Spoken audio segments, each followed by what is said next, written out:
Stories of financial fraud are nothing new, but when scammers are willing to parasitize their victims for years, exploiting trust and loneliness to seize millions of dollars, such cases become truly shocking. The two stories below, one from the US and one from Singapore, revolve around elaborate schemes designed to manipulate and defraud wealthy yet lonely individuals. The most terrifying part is that the victims only realize the truth when they have almost lost everything. Ralph Raines Jr. was born in 1945 in the state of Oregon, USA. As an only child, he inherited his father's fortune, which included a forestry company with nearly 500 hectares of timberland. When he entered college, Raines continued to pursue studies in forestry. Despite having a fortune worth $15 million, he lived a simple life, dressed modestly, and was solely passionate about trees. In 2004, a woman named Rachel Lee moved to Oregon. She opened a small shop specializing in spiritual services. At that time, Raines was a lonely bachelor, living with his elderly and frail father on their Douglas fir tree farm in western Portland. Interested in mystical matters, Raines was immediately drawn to Lee. Without hesitation, he revealed many personal and private details about his family life, including the vast estate and wealth he owned. Being an only child, he was set to inherit and manage the business after his father passed away. Before long, Lee gradually built a close relationship with the millionaire and became his friend. She also convinced Raines to believe in spiritual powers, claiming she could help him find love and build a family of his own. To gain Raines' trust further, Lee claimed that she had experience managing business and financial matters for her late husband, whose company continued to thrive thanks to her. Gullible and trusting, Raines gradually came to see Lee as a reliable emotional support and willingly spent money on expensive purchases under her influence. After 2 years, Lee believed she had secured Raines' trust enough to make a bigger move. She took him to a luxurious mansion and persuaded him to buy it, predicting that its value would increase over time. Initially, Raines refused, as he was accustomed to living in his old home near the timberland. However, Lee whispered in his ear that the profit from selling the mansion later could be used to plant even more trees. This reasoning convinced the millionaire, and he agreed to the purchase. Lacking experience in real estate, Raines signed over full power of attorney to Lee, giving her complete control over the property and even handing her his bank card. The mansion, located in West Hills, was worth $915,000. After the purchase, Lee used Raines's bank funds to renovate the house and furnish it with expensive items, then moved in with her boyfriend. Meanwhile, the unsuspecting millionaire remained at his tree farm, completely uninterested in the mansion. In 2006, Raines' father suffered a stroke, leaving him overwhelmed with 2 responsibilities he couldn't handle alone: managing the family company's finances and caring for his ailing father. Upon learning about Raines' struggles, Lee saw an opportunity to tighten her grip on his wealth. She lied, claiming she had cared for her late husband for many years before his passing, and offered to work as a caregiver for Raines' father. Without hesitation, Raines agreed and generously paid her a salary of $9,000 per month. He even handed over his bank card, allowing her to withdraw her own salary each month. To legitimize her boyfriend's presence in Raines' life, Lee falsely introduced Blancy as her brother, who was in need of a job, and offered to have him assist at the tree farm. Without giving it much thought, Raines readily accepted. At this point, everyone moved into the West Hills mansion. However, instead of properly caring for Raines' stroke-stricken father, Lee treated him cruelly, leaving him to sleep in the hallway while everyone else had their own bedrooms. By now, she had gained Raines' complete trust and began devising ways to extract as much money from him as possible. Knowing Raines believed in spiritual matters, in October 2007, Lee told him that she had read his fortune and discovered that he was about to meet the love of his life. She warned him that he must seize this opportunity or risk being alone forever. Following Lee's instructions, Raines went to Portland International Airport, where he met Marks, a young, beautiful woman who also claimed to have psychic abilities. He was immediately drawn to her, unaware that Marks was actually Lee's biological daughter, whom she had deliberately introduced as part of her long-term scheme to siphon off his wealth. After some time, Lee told Raines that Marks was a British citizen, and that in order to remain in the US, she needed to marry an American citizen. Believing he had found a young and beautiful wife, Raines agreed without hesitation and signed a series of documents that Lee presented to him. unaware that they were all forged. Despite being legally married, Marks and Rains never lived together. She consistently avoided intimacy with her husband, while Rains, assuming that she had only married him for immigration purposes, did not press the issue. Not long after, Marks became pregnant, but with her boyfriend's child. To cover up the situation, Lee devised a plan. Marks would tell Rains that she wanted to conceive through in vitro fertilization, IVF. Rains, believing that a child conceived in any manner would still be his, readily agreed. Using her pregnancy as an excuse, Marks moved to San Francisco to live with her boyfriend, sending Rains photos of her growing belly. Blissfully unaware of the deception, he continued to financially support her and the unborn child. However, when Marks eventually gave birth, her boyfriend sought custody of the child. Fearing that their scheme would unravel, Lee orchestrated another deception. She took a newborn baby from another one of her children and presented him to Rains as his son. The elderly millionaire, overjoyed, accepted the child as his own, completely oblivious to the truth. Exploiting Rains' lack of financial oversight and the fact that he had given her full control over his documents, Lee systematically transferred all his wealth into her personal accounts, allowing her entire family to indulge in a lavish lifestyle. Within just a few years, the more than $10 million fortune had been completely squandered. At this point, she set her sights on the ultimate prize, the 500-hectare tree farm that Rains had inherited from his father. In 2011, Rains' father passed away. Lee told Rains that in order to claim his inheritance, he needed to sell some of the trees from the farm to cover taxes. Initially, he refused, but Marks, his wife, persuaded him otherwise. Trusting them completely, Rains relented and gave Lee full control over the process. However, instead of selling just a portion, Lee cut down and sold off nearly all the trees, leaving only a few to avoid suspicion. With the massive profits, Lee and her boyfriend Blancy splurged on luxury cars, high-stakes gambling trips to Las Vegas, and a string of real estate investments that they rented out for additional income.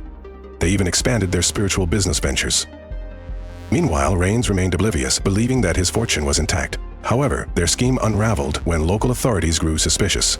In the small town where extravagant spending was uncommon, the sudden purchases of high-value properties and luxury assets under Lee's name drew police attention, triggering an investigation.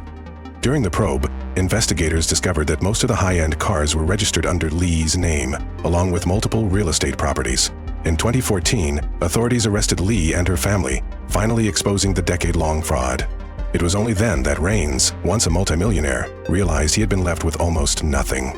A full 10 years had passed since he first met Lee and grew close to her, yet he still couldn't comprehend how someone he trusted so deeply had betrayed him so completely. Lee was convicted on multiple charges, including fraud, wire fraud, money laundering, and conspiracy to commit money laundering. She was sentenced to 108 months in prison.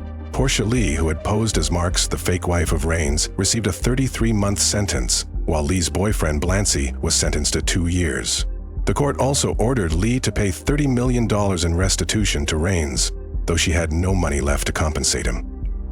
After the decade-long scam, Rains was left with only $200,000 out of his original $15 million fortune.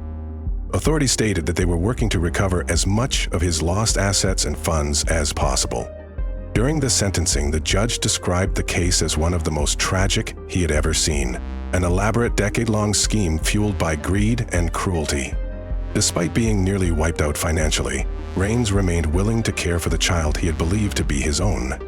He admitted that, over the years, he had grown deeply attached to the boy and wished to remain involved in his life, as he still considered him his son in his heart. Reflecting on his experiences, Rains shared that, despite the betrayal, he still held on to the good memories he had with them and cherished the moments of happiness they had shared together. A case similar to Ralph Rains Jr.'s was the parasitic scheme orchestrated by Yang Dan, who targeted a wealthy elderly woman. Yang Dan was a tour guide in Hangzhou, Zhejiang Province, China. In 2006, at the age of 32, Young was assigned to accompany 2 tourists from Singapore, 79-year-old Madam Chin Kin Chun and her friend Qingbik Chin. With his professional and attentive service, Yang quickly won the trust and affection of the 2 elderly women. During their interactions, he noticed that Madam Chun was exceptionally generous and spent money lavishly. After the trip, Yang and Madam Chun stayed in contact. He frequently wrote letters to her, not about anything significant, but simple messages inquiring about her well-being and sharing small details about his life. However, he always knew how to express warmth and care, gradually deepening his connection with her.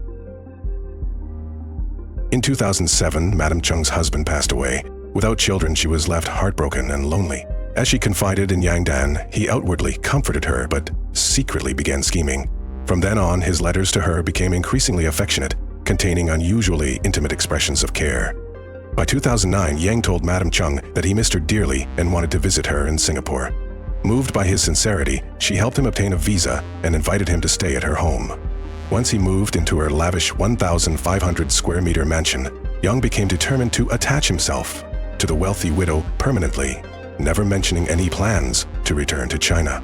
Through careful observation, he learned that Madam Chung was a retired physiotherapist while her late husband had been a doctor. Thanks to their expertise and smart investments, the couple had amassed multiple real estate properties and a valuable art collection. After her husband's passing, Madam Chung controlled an estimated fortune of 40 million SGD, over 28 million USD. Sensing her loneliness and emotional vulnerability, Yang meticulously crafted the image of a caring and devoted man. He gained her trust by calling himself her godson, and frequently initiating warm embraces and affectionate gestures. Yang professed his desire to stay by her side forever. Touched by his devotion, Madam Chung supported him by writing recommendation letters for his Singapore residency application. She also funded his business, a singing and dance studio, which was merely a front to justify his immigration status. In 2011, using forged documents and his position as the supposed director of the company, Yang successfully obtained permanent residency in Singapore. Yang Gratharam. Under Yang Dan's sweet words and manipulative persuasion, Madam Chung believed he could help her manage her wealth. Trusting him completely, she signed a power of attorney document granting Yang full control over her 40 million SGD fortune in case she ever lost her mental capacity. With this, Yang not only lived a life of luxury, but also secured his claim to a massive inheritance. Not long after, Yang brought a woman and 2 children into the mansion, introducing them as friends from China who needed a place to stay. In reality, they were his wife and children. He frequently took them on lavish outings, dined at high-extend restaurants, and flaunted their extravagant lifestyle on social media. The couple acted as the true owners of the mansion, ordering the household staff around as if they were their servants. During his 5 years in the mansion, Yang drained Madam Chung's assets. One of her bank accounts, which once held 2.7 million SGD, was left with barely 10,000 SGD. Eager for Madam Chung to pass away so he could fully control her wealth, Yang isolated her from friends and family. He blocked her communication with loved ones and even prevented her family doctor from conducting regular checkups. As a result, her health rapidly declined and her mental faculties weakened. Taking his cruelty a step further, Yang secretly tampered with her medications to hasten her demise. Initially, he tried to bribe a domestic worker into assisting him, but when the worker refused, he carried out the act himself. In August 2014, Mak Shui Lin, Madam Chung's grandniece, arrived at the mansion at the request of Madam Chung's longtime friend, Zhang Bisheng. Zhang had long suspected Yang of plotting to seize Madam Chung's wealth and had repeatedly tried to warn her, but Madam Chung had dismissed her concerns. Seeing no other option, Zhang reached out to Lin for help. When Lin brought Madam Chung home and inquired about Yang's presence in the mansion, she noticed alarming signs of memory loss in her great-aunt. On September 2, 2014, Lin brought Madam Zhang back to her mansion, changed the locks, and reported Yang Dan to the police, demanding that he and his family leave immediately. It took 7 hours of struggle before Yang's wife and children finally left the property. Shortly after, Lin discovered 2 versions of Madam Chung's will. One, written in 2011, granted Yang full control over her assets. The other, dated 2009, expressed Madam Chung's intent to use her fortune to establish an animal protection charity in honor of her late husband. Comparing the two, Lin immediately reported the matter to the police and filed a lawsuit against Yang. On September 17, 2014, Singaporean authorities arrested Yang on suspicion of fraud and asset misappropriation. Investigations revealed that Yang had fabricated documents, falsified his identity and educational background, and manipulated legal paperwork to remain in Singapore. Authorities also discovered that nearly all of Madam Chung's liquid assets and saleable possessions had been siphoned off by Yang. In addition to her valuable art collection, he had secretly sold her jewelry and forged her signature to cash in on insurance policies. Faced with overwhelming evidence, Yang pleaded guilty but insisted that he had always treated Madam Chung well. As proof, he presented a photograph of himself clipping her toenails and 3 letters purportedly showcasing his filial devotion as her adopted grandson. However, investigators quickly uncovered that the photograph had been staged, taken after he had already been charged, in an attempt to manipulate the court's perception of him. Moreover, The domestic worker whom Yang had once attempted to bribe into swapping Madame Chung's medication testified against him, exposing his deceitful nature. Although the masterminds have paid the price with severe sentences, what remains after these cases is not just the lost money, but also a costly lesson in vigilance. Trust may be a person's most valuable asset, but if placed in the wrong hands, it can also become the sharpest blade that destroys an entire life. Sophisticated scams like these serve as a reminder that in a world full of opportunists, awareness and caution are always essential.